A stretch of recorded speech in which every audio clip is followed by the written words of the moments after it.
আমরা চলে যাচ্ছি আমাদের নেক্সট পার্টিসিপেন্ট ইতির কাছে। ইতি, তোমার 4টা প্রশ্ন এবং 60 সেকেন্ড শুরু হচ্ছে এখন। একটি আস্ত কাগজকে লম্বালম্বি কেটে 11 টুকরা করতে হলে তোমাকে কাগজটা কতবার কাটতে হবে? 11 বার। Wrong answer.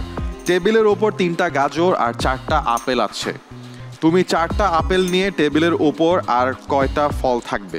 তুমি 4টা আপেল ছড়াই ফেলছো, তাহলে টেবিলের উপর আর কতগুলো ফল থাকে? একটাও না। Right answer. 3টা ছেলে একটা পরিবারে এবং সবার 2টা করে বোন আছে, তাহলে টোটাল ছেলে মেয়ে কয়জন এই পরিবারে? 3টা ছেলে আর বোন আছে 2টা করে। সবার 2টা করে বোন আছে। 9 জন। Wrong answer. একটি বৃত্তকে সমানভাবে কাটলে সেখানে কয়টা 90 ডিগ্রি কোণ তৈরি হবে? একটা বৃত্তকে তুমি যদি সমানভাবে কাটো তাহলে কয়টা 90 ডিগ্রি অ্যাঙ্গেলস তৈরি হয়? 4টা। Wrong answer.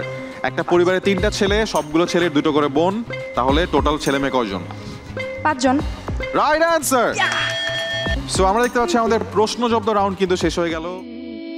স্বপ্ন দেখার দিন এসেছে, স্বপ্ন দেখার বার ভিড়কে